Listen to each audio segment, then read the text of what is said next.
Okay, good morning, and thank you so much for joining us. And I do apologize for the technical difficulty that we had a little earlier here, but we're going to get started and push forward.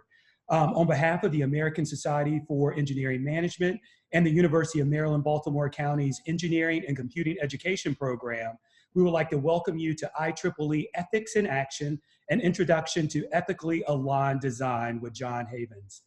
This webinar is a first in a series that will explore diversity, equity, and inclusion in the design of technological systems. A couple housekeeping items. I'm Woodrow Winchester III, and I will serve as your moderator. The session is being recorded, and the link will be made available.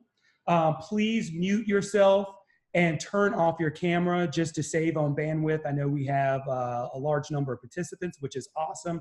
So we ask if you would please turn off your camera. Please use chat for questions. I will be kind of monitoring the chat window. We will allocate the last 10 to 15 minutes for Q&A. Couple announcements.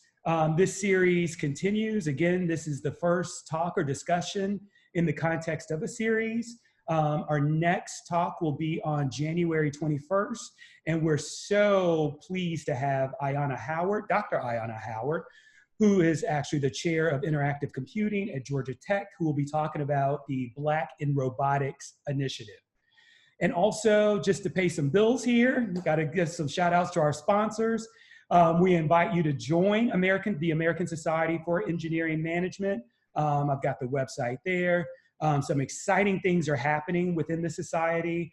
For example, we just launched some online training in support of our industry recognized certifications in engineering management. So please check us out. And also please explore the engineering professional programs offered through UMBC's Division of Professional Studies. At UMBC, we have a very nicely structured and pulled together Master of Science in Engineering Management, along with a post-baccalaureate certificate in Engineering Management. So, got those bills paid. So what I would like to do is introduce our speaker. It is indeed an honor and pleasure to introduce John Havens. John C. Havens is the Executive Director of the IEEE Global Initiative on Ethics of Autonomous and Intelligent Systems that has two primary outputs: the creation and iteration of a body of work known as Ethically Aligned Design, a vision for prioritizing human well-being in autonomous and intelligent systems, and the recommendation of ideas for standards, projects focused on prioritizing ethical considerations in autonomous and intelligent systems. He is also Executive Director for the Council on Extended Intelligence, that was created to proliferate the ideals of responsible participant design, data agency, and metrics of economic prosperity, prioritizing people and the planet over profit and productivity. Previously, John was the EVP of social media at PR firm Porter Novelli and a professional actor for over 15 years. This is exciting. John has written for Mashable and The Guardian and is author of the books Artificial Intelligence, Embracing Our Humanity to Maximize Machines, and Hacking Happiness, Why Your Personal Data Counts and How Tracking It Can Change the World. And by the way, he plays a mean harmonica. So without further ado, I'm gonna go ahead and switch over to give John controls here.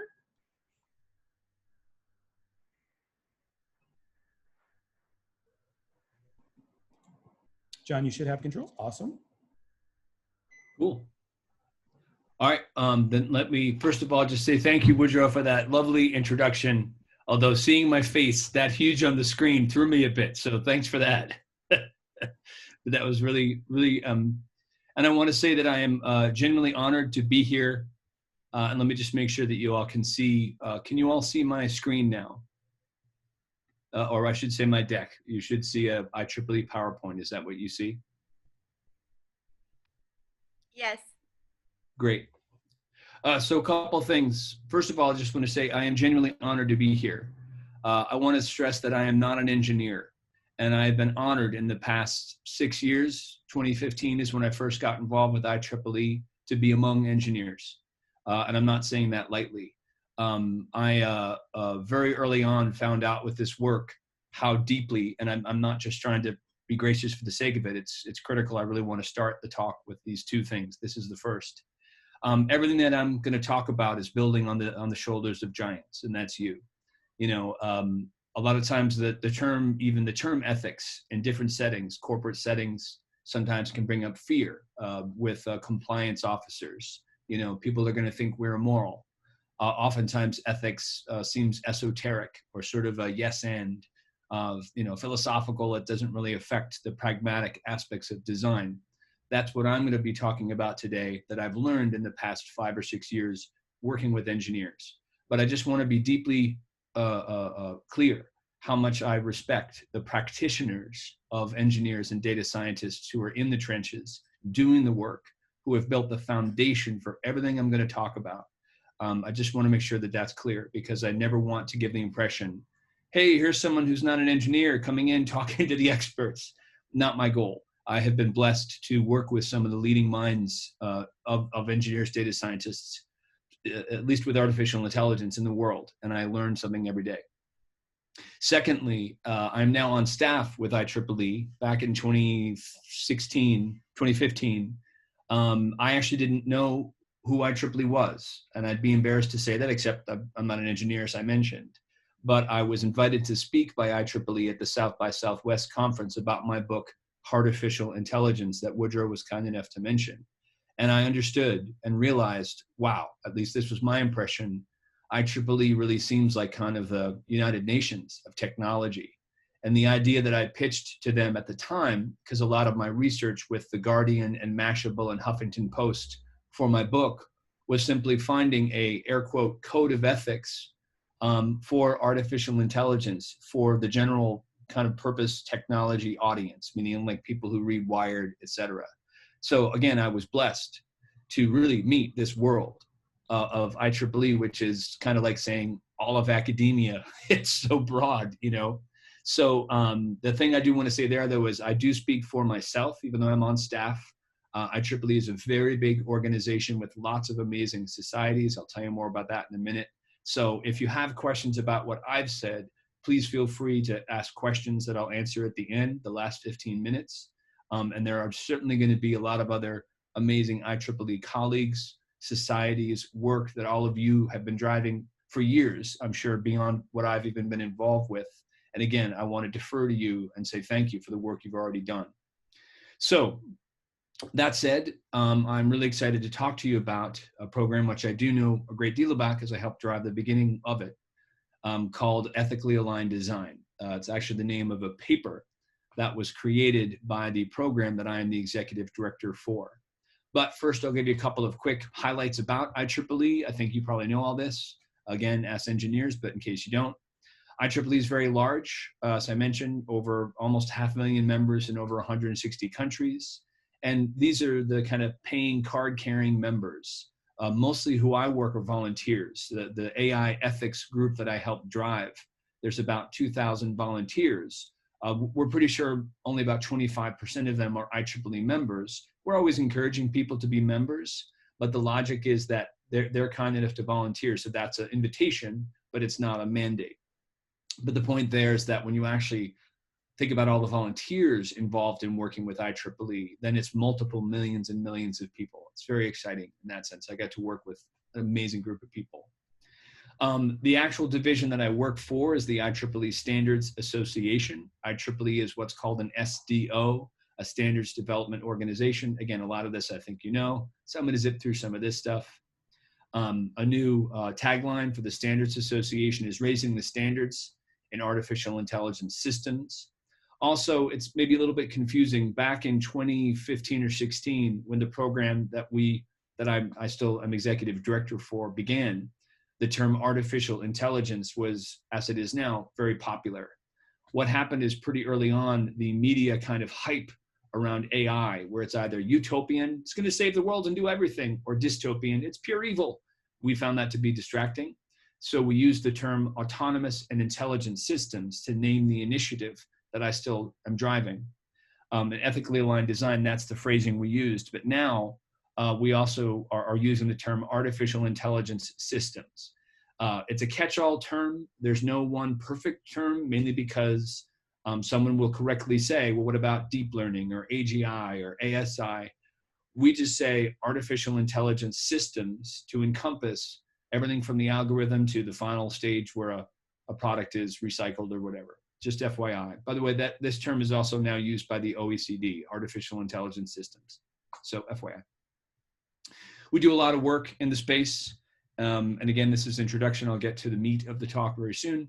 Standards, I'll tell you more about those in a second. We have a new certification program coming out soon. I want to be clear here, we are not certifying companies to be AI or ethical, right? Meaning you can't just say to a company, hey, you're ethical. It doesn't really make sense. The goal of the certification program is when organizations have a specific product or service, there's 3 buckets, as it were: accountability, transparency, and issues of bias, where we have multiple different ways of due diligence for companies saying, hey, this new product I'm creating, or whatever it is, a phone or something, here's the product. And then there's a huge amount of questions where we ask for evidence, as it were, certification. You guys, all of you know about that from what Woodrow said. But FYI, I can tell you about the certification program, but we're really focused this year, this whole past year and moving forward.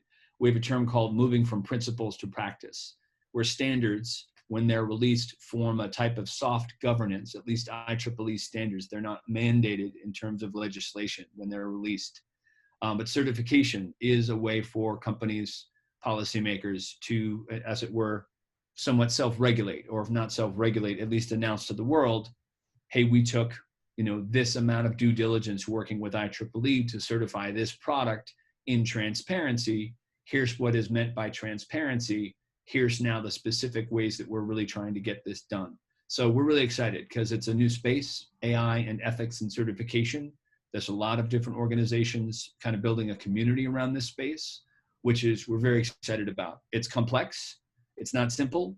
A lot of people are concerned about how can you certify stuff. These are critically important questions, but our logic is we'll start simply and try to be as clear as possible, but give organizations who really want to be responsible in their AI design and production the opportunity to simply say, well, here's what we're doing to show that we're responsible. So anyway, I can tell you more about that if you want. Education, self-explanatory ish. We have a lot of programs on education. The Global Initiative is something I run, what we're talking about. And I'm going to skip some of this to get to ethically aligned design. The standards, just an invitation for anyone on the call. Would love to have any of you involved in any of our standards working groups. All IEEE standards are open and free for anyone to join. And by open, I mean you don't have to be an IEEE member. Free, most of them are free of charge. There are some standards that are corporate versus individual driven. And that just means if you join, you're representing your organization at a corporate level versus joining, say, as Woodrow as a person. When you join as Woodrow as a person, that's also free of charge. But the main thing to remember here is that anybody can still join. There's no, criteria for you have to work for this certain organization or be a certain level of whatever. We really, really want them to have an invitation to these standards, which we frame as IEEE artificial intelligence systems standards, and they're more technically oriented. And then the work that I helped create with ethically aligned designers, these 13 standards working groups in what's called the P7000 series. So the logic here is that there's obviously still technology is at the heart of all of these, but it's how the technology is interpreted that must be dealt with in terms of design, because transparency is not about the designers. We have to say we're trying to be transparent, but you actually have to hear from the end users to know, do they think it's transparent? So that's why these socio-technical aspects of these standards are a priority that we consider. All of these, again, are free and open to join. Would love to have you join. And what's exciting is 7010-2020 actually launched. We launched that standard now about 6 months ago. And I can tell you more about that if you'd like, if time allows. So now I have about, let's see, 20-ish minutes to go into ethically aligned design, which I love talking about. And this is my baby. And when I say my baby, there were over 700 people that worked on this for more than 3 years. So it's not my baby. I didn't write it. I mean, I wrote different portions of it, but it is the project that I brought to IEEE that many other people made much better than my original idea. But what you're looking at is the cover for the first edition, it's called. But actually what happened with ethically aligned design is a bit of an eye chart. So I'll just talk while you read it. Is we released the first version in 2016. And thankfully, one of our executive committee members said, we should release this as a request for input, fully recognizing correctly that even to talk about ethics of AI, it's so broad that to even infer that the 100 people that wrote version 1 had all the answers about ethics and AI would just be, if not absurd and arrogant, just it wasn't the best thing we wanted to do. And also IEEE is very focused on consensus-driven participatory design. So we released the first version as a request for input, which I'm so glad we did, because one of the main messages we got back, we got 500 pages of feedback over the two different versions, the first two versions that were released, 2016 and 2017. And what most of the feedback about the first version was, believe it or not, this is really great work, but it feels very Western. I'll be honest, I wasn't sure what that even meant. But because IEEE is so global in nature, what happened is many members from China, South Korea, and Japan, especially, and then Australia, India, South America, simply were saying, we recommend that you add the perspectives of these different regions because there are ethical traditions that drive at a higher level the norms, the laws, and then the actual technological design of how these things are made. So that was really, really helpful. And we added a chapter, which I'll talk more about in a minute, called Classical Ethics and Artificial and Intelligent Systems, really based on feedback from people that we then invited to be part of our process. So I want to give this, and I'm so glad that I'm talking to engineers, and I'll be honest, as you can tell, I'm not objective about ethically aligned design. It's a 300-page document created by over 700 people, like people who put pen to paper. About another 500 people were invited to edit it over the course of an entire summer, meaning we let all the chapters of the most recent version that came out in 2019 be available to 500 other people saying, what did we leave out? And again, we had 500 pages of feedback as well. So one thing that I get, I'll be honest, frustrated about, but what are you going to do? Is that sometimes ethically aligned design gets kind of grouped, as you'll see. And by the way, I know the people that created this chart at Harvard, they're great. They're fantastic. But you can see how ethically aligned design is kind of down in the left-hand corner here, right? Well, what you'll see in a second is that of the 300 pages of ethically aligned design, the document, what we even call a book, because it's 300 pages, the first chapter is focused on general principles, where we list the principles and we talk about them. And by the way, I also want to be very clear, by no means am I decrying or in any way trying to be pejorative or negative about any of these other principles, not at all. I'm just saying that ethically aligned design is sort of a hybrid. It has these principles, but then we designed it to be that long, frankly, and in depth to say, okay, to the engineers who we are about, that's who IEEE is, and we want to serve. Chapter 1 is the principles, but then we have these other 9 chapters embodying how you actually start pragmatically designing the technology based on these principles. Now, a lot of these principles, fantastic as they are, they're built for different reasons. They just don't do that. That doesn't mean they're right or wrong or better or worse. It just means that I want to make sure that we frame our document in the right light. So a couple of things here. I put this chart together, and there's frankly about almost 50 more documents that I just didn't have room to list. The first version of ethically aligned design, 100 pages, came out in 2016. In 2017, for instance, the Future of Life Institute, run by a lot of friends of mine, great people who contributed to the ethically aligned design, came out with something called the Similar AI Principles. Their process to create those principles was actually to gather all the other principles that have been written to date and kind of create a best-in-class set of principles, which was great, and we were part of that. Similarly, we worked with the OECD to help them create their AI principles. 3 of our executive committee members are part of the EU high-level experts group.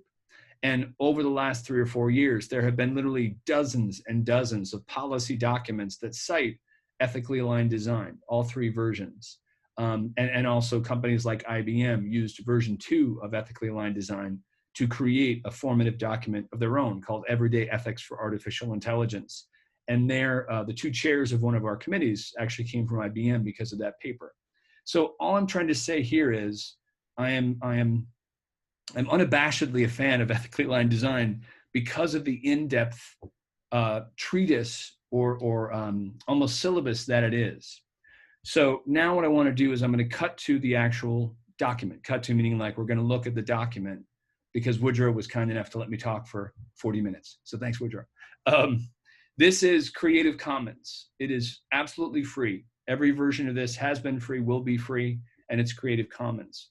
And right now, I'll include the link at the end of my talk. It's called ethicsinAction.ieee.org, where you can download this. So this is a quick introduction, but in terms of introducing it to ethically aligned design, I thought rather than just kind of talk high level about, you know, frameworks and stuff, I wanted to show it to you just because I love walking through it. So these are the chapters from principles to practice, general principles, et cetera. We'll talk about those in a minute. And then you can read this on your own time if you get the chance. Our mission, our work to date, this was in 2019, so it needs to be updated, or on our website it is. How to cite the document. The introduction I'll put here for a moment. I'm not going to read it, but we were very encouraged that the language of this introduction, and again, this is a lot of the feedback we've gotten, engineers, academics felt that it honored them, but also that it kind of broadened or created an awareness around the fact that engineers have also, in my opinion, deeply affected in very positive ways the socio-technical aspect of the culture and the lives around them. Again, what I've learned, and in my experience speaking to other practitioners, and they've been telling this to me, it's not just my inference, is when we create something that's technical because we have such a passion for it, and I'm not an engineer, but here I say we, I'm a big tech geek. I love technology. I have for years. That's my last 3 books are focused on that, and my work in PR and the last 20 years since I left acting has been in technology. But the builders of the technology, again, like I said earlier, we just can't know. How would we know how everyone receiving the technology will think about it? Now here, I want to focus on this for a second because in my work in the corporate world, as I mentioned, I was an EVP at a top 10 PR firm. I learned firsthand working with clients like P&G and Gillette and HP, how to navigate or kind of design by crisis, which that's PR, public relations. You have to have those. That's the whole point of PR, or one of the big ones is crisis management. But oftentimes what happened in my experience, again, with these major global brands, is because stuff kind of had to get pushed out to market fast, safe, of course, safety, was always a huge consideration. But a lot of times what happened, like Pampers was a client, for instance, there were assumptions in a couple of specific instances I can remember. And by the way, I want to be very careful here. This is in no way to be negative towards Pampers or P&G. It's more like a learning that they had, which I was a part of. Pampers, a certain diaper being created and being tested hundreds and hundreds of times, thousands of times, is one thing. But then how a mom or a father puts the diaper on their child, and then their experience as a parent with that diaper, that's a very intimate, very specific experience.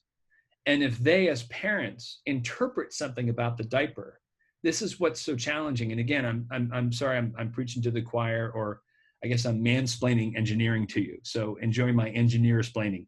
So my bad. But the point is that the parent's interpretation of the diaper's safety, in one sense, has nothing to do with the brand. And that's something I wanted to say as a general framing here is, it's sort of the it's not you, it's me thing. Like, we know we have to build. That's our job, right? Is to build things that are as safe as we can make them. But now, especially because artificial intelligence systems involve data that represents us, and the data is shared in ways we don't always fully understand, and that data goes to the cloud, and the data is analyzed by hundreds and thousands of actors and kind of comes back to us in reference to then the things, the products and services that we also test and try. that diaper example I just gave with parents means that for them to trust, I'm using air quote, for them to trust that diaper and that brand. And again, I don't mean to use P&G here. Let's say it's some diaper brand, right? But that diaper and brand, again, it's not as much about what the company is doing, but of course it's also completely about what the company is doing. So all this is to say the primary focus of our work is to think about these issues at the outset of design. And think about these things means there's methodologies to use, applied ethics methodologies, which is not just, let's talk about the tunnel problem, right? You know, the tunnel problem, if a young girl walks in front of an autonomous vehicle, should the car swerve left or right? That's a cool thought experiment to kind of get the juices flowing. But, you know, it's kind of like the equivalent of saying, well, what if this car that we're building as engineers has brakes or it doesn't? Like, you could talk about it as long as you want. You have to build the brakes, right? So here, I just wanted to point out, you probably had time to read this introduction. The main thing we're trying to recognize is in different parts of the world, different cultural and regional aspects of just where people are, they're different in different places. And probably one of the questions you might ask me later, which we get all the time, is how do you design for ethics when every part of the world has different ethical and cultural traditions? It's a great question. The short answer is you have to know, at least in broad strokes, who the people are that you're designing for. So if you're building something for a region, say in Asia, and you're building it in the States, you can skip it if you want, but if you don't know certain cultural traditions, then you might build something that causes harm. Or the example I like to give here is my friend Edson Prestes, who's either an IEEE fellow or very senior, and he's driving a lot of our robotics standards work. He's from Brazil, and he pointed out to me 3 years ago, he said, look, if you're building a robot, an android, that's got something that's supposed to look like human eyes. In the West, he's being general for the analogy, he said in the West, we tend to look at each other in the eye, like this. Hey, everybody. That's a sign of respect and that I'm connecting with you.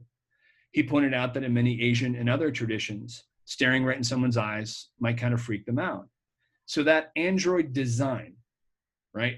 Not a question of ethics, right? Or is it moral or whatever, but simply the design. If you're building that robot in the States or the West and the eyes are set like this, and then it ships to cultures where this is rude, then guess what? People are not going to buy the robot. So it's a design and market issue and an innovation question. It's not just a question of morality. Is it evil that the robot is doing this? Evil's a big word to kind of put to the side with regards to design, which is a lot of what we're saying in this document, is to say, look, words that are so general are difficult to work with. What you can work with is these methodologies, cross-pollinating with multiple disciplines to help and complement the foundational work of the engineers and the data scientists. But even something like effective computing, we have a whole chapter on effective computing in the document.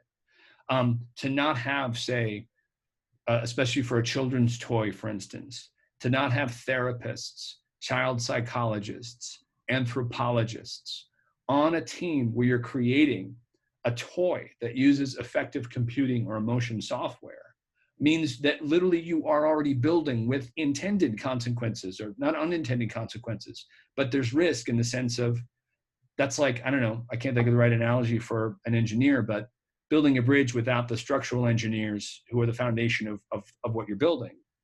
And this is something where cross-pollination, we were so excited for the 700 people that actually wrote this.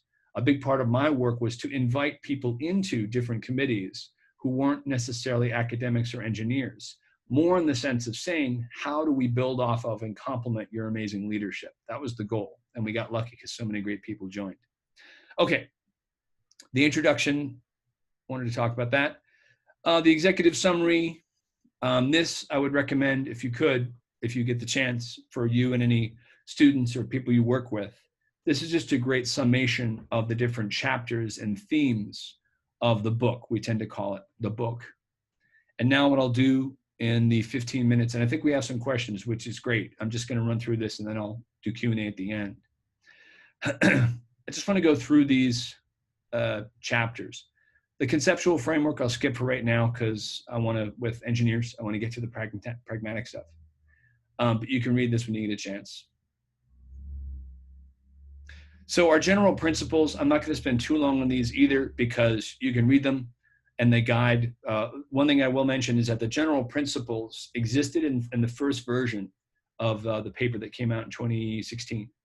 And then what happened is we kept asking all the committees, hey, are there any new general principles coming from your committees that you think would be worthy of being a general principle? And those were sent to the General Principles Committee. And then those were deliberated. And then via consensus, when there was something established as a general principle, then by a vote, membership of the whole group said, well, this is now a general principle. The other thing that I want to point out is these general principles are listed in order of the importance that the members, the 700 people, felt were most important to focus on. So human rights, just if there's one thing to think about that we heard very quickly, especially at a big meeting we had in Austin about 3 years ago, along with engineers for good reason saying, hey, let's focus on the pragmatic ways to actually build this stuff. Amen. The lawyers that we had at this meeting were like, hold on, ethics is great, but let's remember that there also are laws, and in this case, human rights laws. It was a tough meeting because there were members from China and Japan and around the world, as well as the States in the West. So there was a sensitivity. Whose human rights are we talking about, for instance? It was a great series of conversations. But the logic here is that universally, everyone from every region said human rights law is the first thing that must always be paid attention to when designing any AI, period. Which is fantastic, because good news is there's things like the RUGGIE principles, RUGGIE, about how to instantiate human rights in business. And then the policy chapter of this document talks a great deal about how to do that pragmatically. And more importantly, in terms of avoiding unintended consequences, why would we as designers avoid or not work with the amazing minds who help create these different laws? It's hard work. It's not easy. But the point is it's essential. These other things I'll talk about more in regards to our chapters. And I'll go a little bit faster because I realize I got about 6 minutes. So one thing I wanted to point out is you read the entire book. We set every single issue in orange. So the issue is simply something where the committee members said, we think this is a thing. An issue could be positive, it could be negative, but it was more like this is something that's front end we have to think about. So for instance, creators and operators shall provide evidence of the effectiveness and fitness for purpose of AIS. So this was what the committee via consensus said was an issue, or in this case, that's also kind of a recommendation, but then the recommendation is also something throughout the entire book. There's an issue, a background, sort of an abstract, then the recommendations, and then we also added resources. So this is an evergreen document is the point, that even though it came out in 2019 and a lot has happened in the AI space, obviously in the last 3 years, the point is that this is still, in my opinion, a seminal resource because we're not trying to say this is the only way to do X. We're saying these 10 or 15 people in each committee, at the time they said this issue is critical to think about. Here's how we think as a recommendation you might, as a reader, want to go. And then here's resources, whether or not you agree, to help expedite your research. So really a key goal of this whole thing is to save all of you, frankly, to save you a ton of time. And ironically, people often are like, but it's 300 pages. And I'm like, well, you're engineers. You know more than anyone else that you can't have a list of 10 principles and be like, there you go. We're all set. Ethics. We're done. Right? It's a 300-page document because it has to be. Okay. Next chapter after general principles. Classical ethics. I really cannot recommend strongly enough that you read this chapter. Here's why. There is an understandable temptation, and I'm from America, so I understand this, to assume, and I'll say assume, that Western ethical traditions, and it's going to sound esoteric, so stick with me, about things like rationalism are how the rest of the world operates. When the short answer is, nope, that's not the case. Doesn't mean it's right or wrong. But this chapter was written except for 2 people. Everyone else is not from the West. So it's people from Thailand, China, South Korea. And what they say, please do read the chapter, is not, hey, Western ethics, throw them out. But that along with rationalism, there's a sort of term of what's called relationality, right? Those two things in combination kind of make us human. Now, again, the critical thing to remember is I'm not trying to say anyone is right or wrong, but simply to recognize that as designers, and since IEEE is a global organization, we have to ask, hey, what do you do? You know, what do you think in Russia? What do you think in India? What do you think in Australia? Or as an Indigenous or First Nations culture, how do you view how the world works, right? This is kind of the higher level ethics thing. Is a lot of ethics has to do with how does someone wake up and experience their life? Where are they? Who are they with? Who are the people that are important to them, right? And this is not esoteric. This is a design question. Again, I go back to my experience with Gillette as a former client. We had an amazing, successful social media launch, the biggest launch of any razor they ever had with a team I was on. It was great, largely because it was the first year Twitter was like a thing. So it just blew everyone out of the water. But that campaign was based in New York and in the North American regions. And P&G was brilliant. They had us fill out a 100-page document. It was very intense of how we achieved that success, because then when they went to Japan, because I had a friend who ran the Japan side of the house, the logic was, guess what? Guys in Japan simply groom differently than guys in North America. Is it right or wrong? That's not the right question. The question is, via design, what do they do? I have to ask them, right? And it's the exact same analogy here. How people interpret the world is much more in depth than how they think about shaving, right? So if we don't ask, for instance, what are Eastern traditions? What are in the global South, things like the Ubuntu tradition with South African ethics? There's so much innovation opportunity for designers of the West to say simply, how would that work as it instantiates in design? So I can't stress how important this chapter is, because there's so much wisdom that can really help Western traditions. And again, it's all designed to be a yes and. All right, I got 4 minutes left to go through the entire rest of the book. So I guess I'm just going to do a very high level thing here. All right, so let's see here. Classical ethics. And I will end quickly because I want to make sure to get to questions. But I just love this whole book. It's so hard to miss any chapters. Well-being is a chapter I was the chair on. I've written 2 books on this subject. Please read this chapter. It's the second principle listed in our order of importance. Here, the long story short is, well-being is kind of an esoteric term. I think some people think it means mood or happiness, or it's just about the ephemeral. It's really not.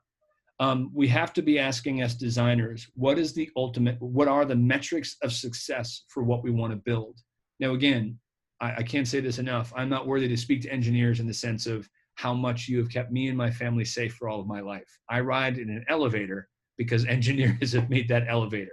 I don't really want to ride the elevator that philosophers have built necessarily. I'll talk about it. I just don't want to ride in it. Anyway, but the point here is that along with, of course, having to keep things safe and to do the things they're built to do and to be really cool and for people to buy them, right? These are metrics that simply we have very firmly established. Also largely because economics are very important. We need profit to have a sustainable business. Cool. However, where metrics around things like the environment or things like human mental health are not as stressed. And in things like the GDP just simply wasn't built to measure the environment or caregiving, for instance. Literally, they're just statistical measurements that don't include those terms. So if the GDP sometimes is the main thing that drives a lot of what we do, it's not that GDP is bad or we're bad. It just means that we're sort of singularly focused on this one lens of success. But if that metric of success, and by that I mean literal metric of success, the data, the statistical indicators that we use, GDP for instance, don't include things like caregiving and the environment, then not only does that mean we only kind of address them as an afterthought in the corporate world with, say, corporate social responsibility, which is critically important, but it's a very different thing. I know this from PR, to do corporate social responsibility after something is built versus have those considerations at the outset of design. It also then means we're kind of at a pretty critical point with COVID in terms of caregiving and the environment to say, well, what if? And that's the whole, this whole chapter is really a what if. What if we were able to use 3 big lenses? Finances, done, but also the environment and human well-being. And when we are beginning the design process, what if success for everything we built with AI was actually that we make money, right? We have to make money. We've got to have profit to sustain the business. That's great. People need jobs, for instance, et cetera. That's why the finances are critical to measure. But then also, what if we knew that the metrics of success were increased environmental flourishing and human well-being? And those three things were equal in importance. That's the dream. And frankly, also the logic is without having those three things be equal, you're going to serve, the biblical term, at least in New Testament, is, you're going to serve one master. You can't serve three unless you are prioritizing all three. So I know I'm at 9:45. The chapter I'll just mention briefly because I think it's one that is most helpful to a lot of the engineers I speak to. And I'm going a little bit over, but I'll make this fast in 2 minutes. Is the values chapter. So let me get to that really quick. Law was very long. It's a very good chapter. It's long and in depth. And I just did something I didn't mean to do. Okay. Okay. So embedding values into AIS, because I want to just end on this note, because, ethically aligned design. And I mentioned this. What are the actual pragmatic applied ethics practices you can use? Please, if you get the chance, read this chapter. Let me give you a quick example and then I'll take questions. A wonderful woman named Ajung Moon, who's on our executive committee. She teaches at McGill. She's a global expert in HCI, human-computer interactions. She was one of the chairs of this, along with Francisco Rossi, who you may know from IBM, and does a lot of work with the EU High-Level Experts Group and AAAI, the AI organization. They point out in this chapter that it's very easy to sort of say, understandably, ethics feels very esoteric, values of people, it's too complex. I'm going to build my, for instance, robot for this hospital that uses machine learning and data science to help patients out. Great. Noble, needed, essential. What they talk about in terms of the due diligence methodology to critically understand about that robot is while that robot, and again, I'll make this really fast, 2 minutes, while the robot is built to help patients, the robot will interact with multiple different stakeholder sets. The robot will interact with a patient, the robot will interact with a doctor, the robot will interact with a nurse or a practitioner, and the robot may come into contact with the patient's family. This means that those 4 stakeholder groups, they each have different values.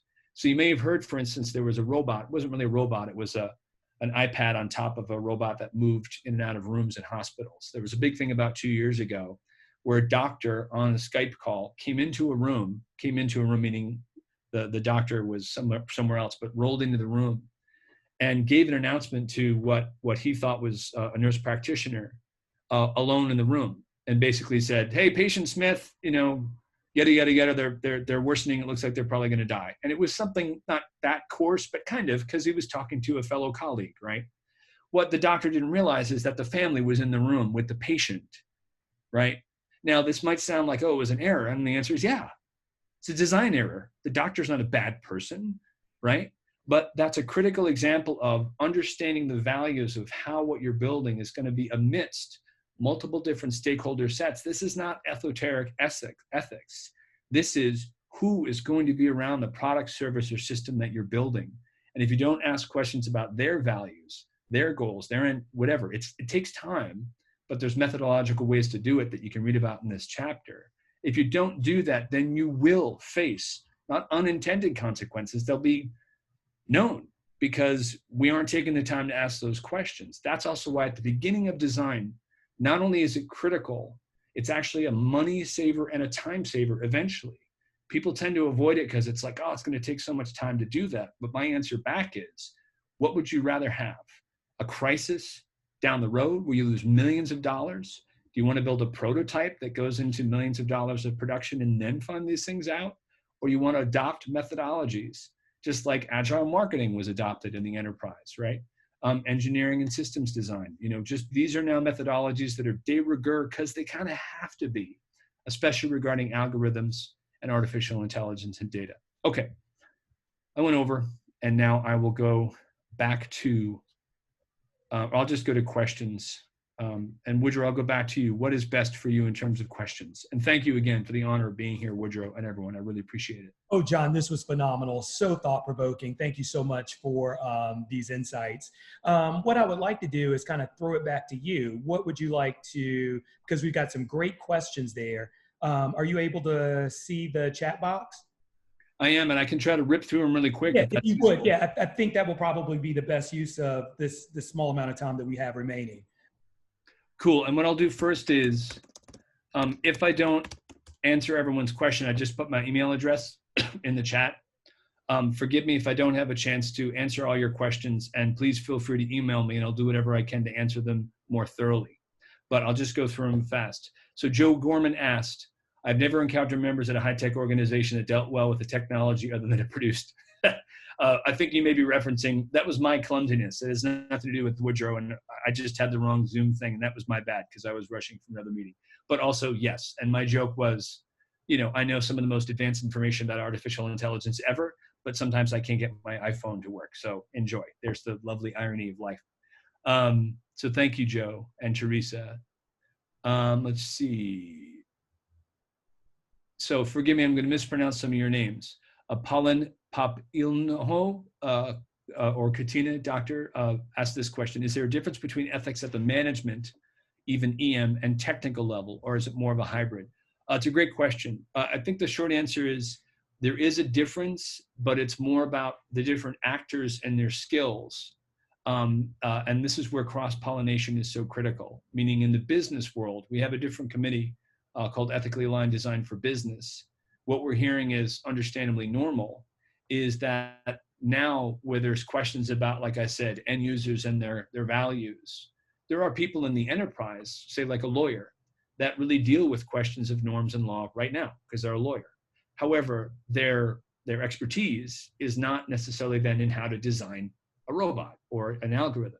So that's why the values example I just gave at a hospital, it's not just it's a good thing to do, it's an essential thing to do in the enterprise to say to the engineers, data scientists, here we're going to have a meeting with the marketers, the legal team, HR, and you just tell everyone, it's okay that it's confusing, right?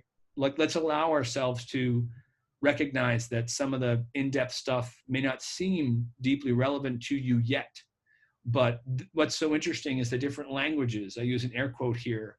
A lawyer, a data scientist, and a marketer. We have 3 different languages, literally, about AI. And that's if we all speak English and we're all from Denver, Colorado. So that process, however, not happening. If you think about the confusion that could happen with a manager, to your point, and a technician, it's tempting to say, well, that person can do the technology and we'll do the ethics. Our recommendation based on our experience in the last 3 years is put everyone in the same room, give them coffee and some nice donuts, and just say we're going to talk for a couple of hours about how we cross-pollinate, because these questions that we ask actually do touch every one of our value chain members, from board members to employees to, you know, the entire value chain. All right, anyway, I'll go faster with answers, but thank you for that question. Anne Marie said, without hearing the term ethically aligned design, I learned about this concept in a course regarding how fast food restaurants have different menus around the world that are aligned with cultures and food preferences. That's awesome. And that makes total sense. And that's where when algorithms are designed to understand our preferences, and we have, say, GDPR or other tools that we know how we're going to be tracked, great. Preferences can be really useful. And that organization, like you mentioned, Anne-Marie, is fantastic. And it's a great, you know, analogy to be aware of cultural specifics around location, et cetera. Woodrow, this may have been you. You said, can you talk a little about the Council on Extended Intelligence and how is it funded? It's a program that started, it's now restarting. Funding, it's a kind of a bigger complex question, but basically it's not really funded by anyone yet because it's a program that IEEE and MIT are talking to each other, but there's no like formal, you know, legal status yet. Anyway, I can tell you more about it, but we're relaunching at the end of Q1, and really it's volunteer kind of driven. So anyway, I'll move on because it's a little bit complex. Gina Shafai, forgive me again, my horrible pronunciations. I would be careful to differentiate between culture and ethics, even if we're designing for use by different regions of the world. I couldn't agree more. agenda, and that's where amongst the philosophers and the lawyers and the anthropologists, I've been in many long conversations about definitions. And here in the Ethics in Action website link that I've included, or I'll include here, Ethics in Action. There's a link to a glossary. It's 100 pages long that we created about 2 years ago that gives definitions of certain words, or there's different words, but then they're defined by different verticals. So there's, say, the word values, engineers, and then we take cited publications and provide definitions how engineers define, in a very broad sense, obviously, what the word values means. But then philosophers define it differently. Data scientists, value alignment, or roboticists, value alignment. These are different definitions. But when you actually even just see in English, probably mainly for North America, but mainly in English, these different verticals use completely different definitions for the same word. That's why, again, I'm harping on this.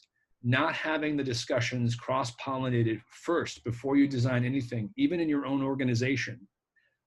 People may think, oh, let's just skip that. It's a waste of time. It's the opposite. If you don't do it, you won't know necessarily, or at least I'm finding this for myself, what colleagues even think is a definition, not just of artificial intelligence, the term, but when it's applied. So anyway, great point, Jenna, is my point. Let's see. All right, Council Jenna. Tyson said, do the ethics and morality of other regions and areas take more precedence than our personal ethics when thinking of design and innovation at large? Great question. I think the critical thing here, Tyson, is that the last thing I'd want to say, and this is not part of our work, is to give a silver bullet, easy definition of always favor this over that. That would be, at least in philosopher parlance, is usually called utilitarianism, sort of who are we prioritizing and why. The main thing that the stress of this entire document says is you have to, in the context of what you're building, with the product you're building, at least know what the morality of those other regions and cultures are. It does not mean you defer to them or you pander to them. And that's why human rights, for instance, let's call it an absolute. If there was a region, I'm only using this example not to be coarse, but just to give an example, right? If there was some culture somewhere in the world that felt that, hitting a person, a child or someone was appropriate, right? And there's a human rights law that says, no, you're not supposed to hit kids. Then that's, let's call it easy. And I really want to be sensitive to, I'm not talking about spanking. I mean like harming a child. That, although it's a moral decision, let's just say, all right, there are a lot of human rights laws that you can look to as a designer and say, hold on, this is not us ignoring a cultural whatever. It's just that us as designers, to avoid harm, we are looking to the trusted international human rights law to make this decision. But mainly, again, Tyson, what I want to point out is our main thing to say is, but at least take the time to understand what those different users of your technology believe. Or again, it's just going to be, quote, bad design, where bad in this case is not morality, but inefficient or incomplete. And again, we can't say that something's unintended if we are intentionally avoiding work of knowing end user values. It takes a lot of time, it's hard, but also that's kind of what algorithms are built to do, right? Track human behavior. So what advertising has done for 10 or 15 years, which I know because I worked at a top 10 PR firm, to track behavior, that same technology can be used to also answer a lot of these questions too. So it's a way that we can use AI to make sure that AI stays responsible. All right, I have 2 minutes left. Jenna, I will put the link in. Jimmy asked, Jimmy Ruffano, my horrible French pronunciation, what ethics systems or standards were in place before this book? Anything of this magnitude, 300 pages or more? I'm not aware of something, say, since 2015 of this size or length. That's why I'm so passionate about it, because again, it's 700 people that wrote it. It is so not just me by any means, of course. And in that sense also, it's a resource that I have not seen anything like it really since, because people didn't necessarily build the exact same thing. That's great, that's fine. But I don't think so. And if there is, we'd want to know about it. And a huge part of this book was to talk about those other publications. This is not a, IEEE wrote the perfect end-all book.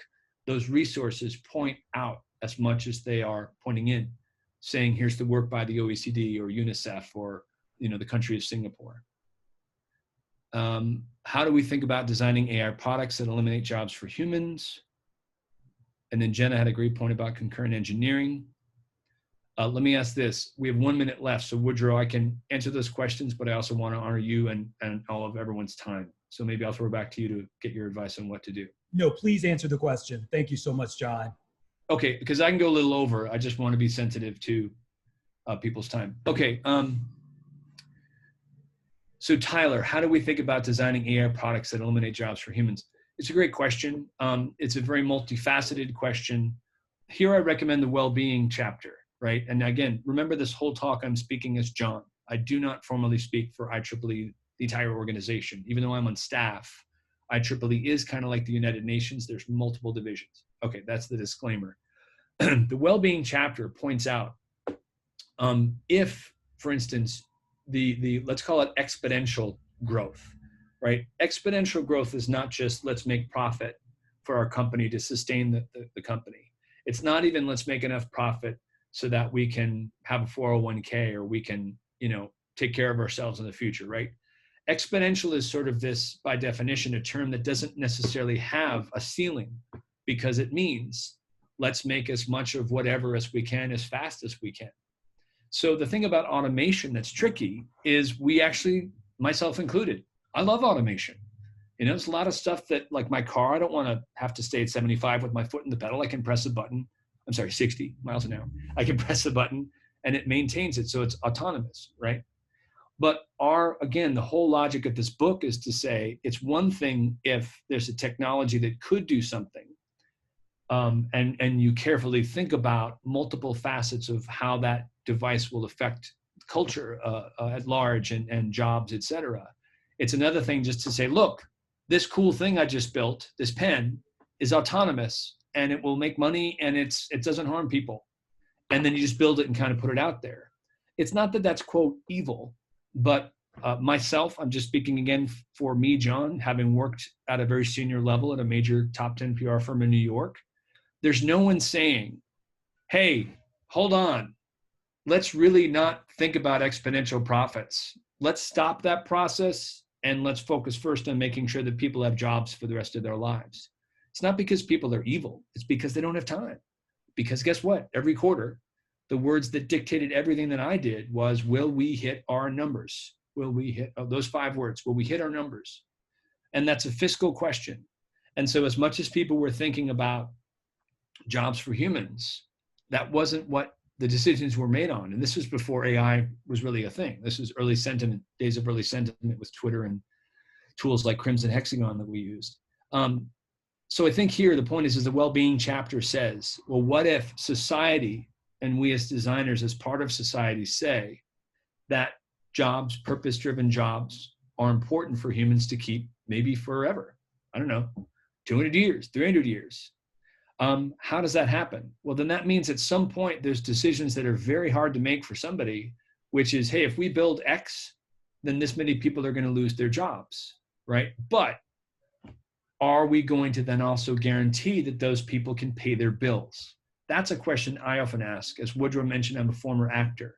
So, money was tight a lot of my life. It still is, right? So I get very frustrated when I hear some people sometimes kind of, as fanciful as they might sometimes think, or some people might think esoteric ethics is. I think to say like, let's automate everything, and then we all get to live on the beach. It's frankly insulting. It's an insulting thing to say, because it means the people who can't pay their bills now, let alone with COVID, the assumption is what? They're all of a sudden going to get a universal basic income? What does that look like? So all this is, and again, I want to be crystal clear, this is not really about engineers. This is about society and about saying, if we all don't have ways of saying, hold on, I could build this, but do we want to build this? That's a critical question, which is ethical, societal, economic. But at least, again, read the well-being chapter, because it's not just me that wrote it. The logic is there's all these indicators. The Sustainable Development Goals are a good example, right? If we want the Sustainable Development Goals to actually be achieved, there's 17 of them, right? We can't just focus on 3 of them, right? And be like, well, skip the water thing. People don't all need water. Yeah, they do. But to make those 17 Sustainable Development Goals work, that's a holistic vision where what actually will have to be deprioritized is exponential fiscal growth for every single company in the world. It just doesn't work. It's just math. It's empirical. It doesn't mean that companies are bad or evil. But then that also means that the well-being chapter, we talked about a lot about how can companies be helped? Companies shouldn't be forced to feel guilty because they want to make profits. I get paid. I love my job. But we do as a society have to say, how do we protect the planet? How do we protect people while we're making profits? And the main message of that chapter is, well, we can't only keep prioritizing the one thing we have been prioritizing, which is the fiscal exponential growth, and then think that what we're going to do anything about the environment or human well-being, that's anything but kind of an afterthought. And that sounds horrible, right? That makes it sound like maybe I'm saying, oh, John is saying someone's evil or bad. I'm not at all. I'm saying, I'm with you. I worked in corporate social responsibility for a couple of years. They're some of the most passionate people I've ever met. Social innovation for years. But it's a very completely seismically different thing when you have an organization that says, hold on, from the get-go. And that's a company like Danone, the French-based company, but you know them as Dan and Yogurt. They legally changed their tax status to talk about what's called the triple bottom line for business. There's an organization called the B Corp organization that helps organizations change their legal status, where they are still focusing on their shareholders. They're not ignoring their shareholders. It's critically important to have the people that create through entrepreneurship, the funding to make companies start. But they also point out, Danone and others, legally, hey, we're not just going to focus on the environment because we have to, ESG reporting to report our emissions, et cetera. We're going to prioritize these questions at the front of everything we do. That includes supply chain. That includes how we treat our employees. And this is a long answer because designing AI products that eliminate jobs for humans. The short answer, it's going to sound skeptical and negative, but business-wise, I just think it's empirically true. Unless society says we shouldn't automate everything, we already are automating everything we can. And there's no reason from the business standpoint that every job that can be automated will be. And I mean, 4 years ago, 5 years ago, when I was just researching this space in general to kind of get a handle on it, I remember interviewing a lawyer. This is like 5 years ago, right? This is, so, I mean, AI, there's a AI winter at that point, right? That term. I asked this guy from a law firm, I was like, are you using anything that you would call artificial intelligence? He's like, well, it's not really artificial intelligence. It's autonomous kind of advanced data science. But, what we have been able to do is use these amazing tools where I've had 5 young lawyers, meaning young that just got out of school, who I was paying about 80 grand a year. And they did research, because that's what you do as a lawyer, right? You go through documentation and get precedents for a law case. He said, I was paying 5, younger people, whatever, 80 grand a year for this. This software, again, this is 5 years ago, this software does the research that took them, say, like 6 months to research X number of documents. This software can do it in, I think he said it was like 3 weeks. And in those 3 weeks, the software also eliminates error by about 80% because they're humans, right? And I bring this up because when I say that, then what most people think, which is not wrong or right, it just is what most people think, well, then we should replace the humans because it's errors, right? And then also, however, in the media, what happens is you hear things like AI is better than humans at law, which is complete link bait. That's not the right thing to say. What does it even mean? What that technology is, quote, better at is more accurately researching those documents to give back a certain set of criteria. By the way, this is 5 years ago. I didn't ask him, how many pictures of cats did you get when you were looking for dogs, right? Like, this is deep learning is still developing today. But the whole point there is to say that he said to me at the end of our interview, he's like, look, I don't want to fire these people. These are my friends. They have families. But my imperative for my shareholders in the law firm is to make as much money as I can. And $80,000 for 5 people. I bought the software for 50 grand. I fire all of them and the savings I make, and then the errors I avoid. How can I not do this? Was his question that echoed in my head. And the answer back that I gave to him, and I'm giving to all of you, is the only how there is to give all of society, I know it sounds very aspirational, permission to recognize that if we actually want to take care of the environment and human beings, then policymakers, businesses, but all of us, the general population, needs to simply say, hold on, from a triple bottom line standpoint, can we use the same logic that I've explained for this whole call? Just to talk through these issues, because things like automating our jobs, like I'm a parent, right? Raise your hand if you're a parent. Do we want our kids to, what are they going to feel good about? Hey, someone said 20 years ago that we'd all be at the beach apparently because AI is going to automate our jobs and I can sit at home and twiddle my thumbs. Who is going to pay them? Who? Because at least in the US, I've been a fan of universal basic income for years, and people don't realize it was Richard Nixon that first introduced it in the States along with Martin Luther King Jr. But that's so politicized to talk about. But I just want to be clear. One, the last thing I'll mention about this is we cannot have conversations anymore in the industry. Please, please, engineers, data scientists, all of us, nobody say, well, we're going to automate and sit on the beach. That is simply, as a designer, as an empirical type person, meaning I'm not a designer technically, but I do ethics-based design. My question is, who is going to pay? Because right now, the people that are paying, right, meaning the people who are paying, meaning the damage, is the environment and humans in terms of mental health, when they actually don't have jobs.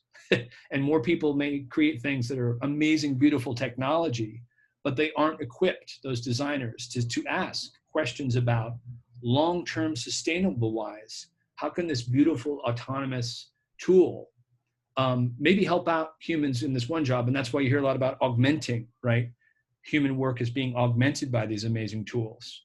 But augmenting by definition also means it's not replacing. And the final thing I'll say here is ask designers who crave, and there's one reason I respect engineers so much, live in kind of an empiricism that I deeply respect. The empiricism is we must define what augmenting means. And then that also means augmenting has a ceiling.